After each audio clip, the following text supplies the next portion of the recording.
PMX nak tunggang Najib. Nak tunggang apanya? Dah lama tunggang dah. Antara sebab kenapa Anwar jadi Perdana Menteri, sebab Najib lah. Sebab Najib lah Anwar jadi Perdana Menteri. Antara sebab Najib yang bagi green light. Lepas tu Najib kena tipu berkali-kali ni Kata seminggu keluar penjara, tak keluar. Sebulan keluar penjara, tak keluar. Setahun. Lala dengan titai random kena sorok. Najib lah. Dia percaya dekat non kunyit. Bukan Najib je. Berapa ramai yang kena cong. Cong ni kenceng lah dengan Najib. Dengan Anwar. Yes. Habis semua orang dia kenceng. Ya, ni lah non kunyit. Rafizi tu berapa lama dengan non kunyit? Rafizi pun kena lah. This is non kunyit. Dia tak peduli pun. Yang penting aku. Badan muka. Siapa sokong non kunyit? Mampus. Gini lah. Non kunyit dah bagi arahan. Pada ceplos VVIP, mainkan pasal minyak ni.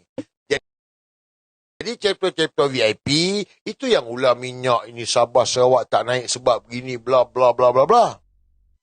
Sekarang ni kau tengok. Dengan ceplos VIP kena balon. Betul tak? Betul tak betul? Dengan ceplos VIP pun kena balon. Non kunyit tak peduli pun. Dia tak peduli.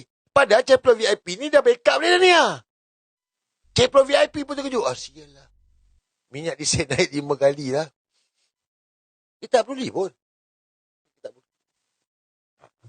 Kau tengok depan ni kan. Dia kalau dia naik round 95 kan. Dia tarik subsidi apa semua ni.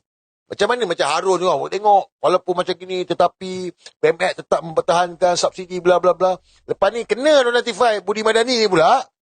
Kau tengok apa dia nak jawab. Dia orang mesti. Non kunyit tak peduli guys. Dia tak peduli. Dia tentang dia. This is non kunyit. 2000 dah. Korang cerita peradaban baru. Titil muka buku lag.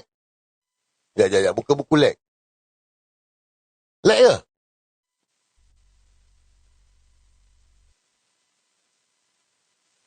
Suara enggak